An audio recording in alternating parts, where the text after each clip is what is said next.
Is back with me now. Scott, I'm going to start with you. You've been wearing that pin for 2 years and 4 days. Yeah, it's a great moment. It's the most historic moment for the Trump presidency.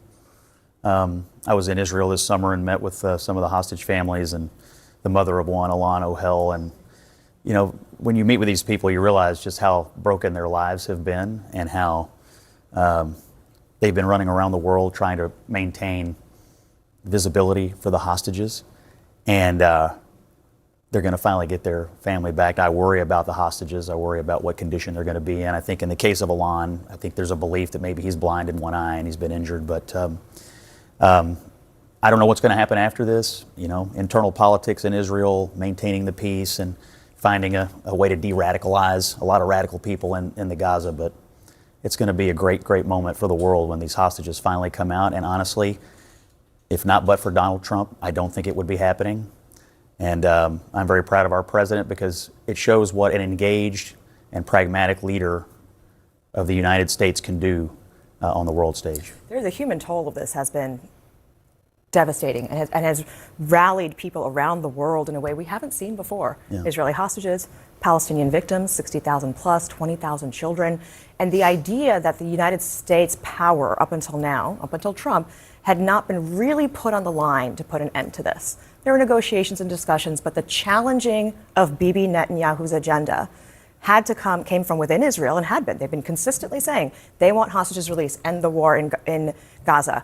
You have in the United States a massive sea change about how people feel when 60% of American Jews do not think Israel has been handling this war the right way.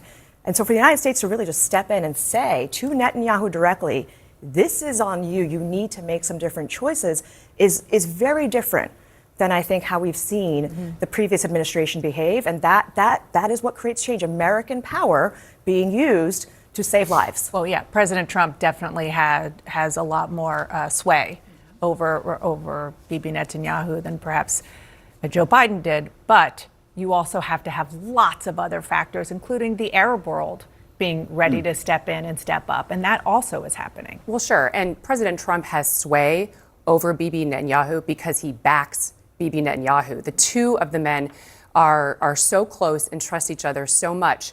And so, you know, it's too bad to hear boos from those Israelis who want the hostages to come home, because I really think Bibi Netanyahu was key in this. And you needed to have him at this time and place to have this close relationship with President Trump. President Trump also was very supportive of Israel doing what was necessary to get to this point, going after Iran in a significant military campaign after their key facilities, eliminating Hezbollah, going after Hamas. President Trump did not restrain Israel. So you had to get to this point where you allow the Israelis to do what was necessary, and then you come in and work with the Gulf partners to make deals with them, and then put pressure on Hamas so that we can get to the first point, to get the hostages. The challenge is that Israel did overstep in this belief that they had free reign. Going into sovereign territory of Qatar twice, not once but twice, without warning the United States, which ultimately undermined the negotiations of last year. It resulted in the show of Trump putting Netanyahu in a phone and apologizing. But by a lot of accounts, it was that attack inside Qatar and the fact that it didn't go the way. Let me know what you think about this video in the comments below. And if you're new here, I hope you subscribe for more to come.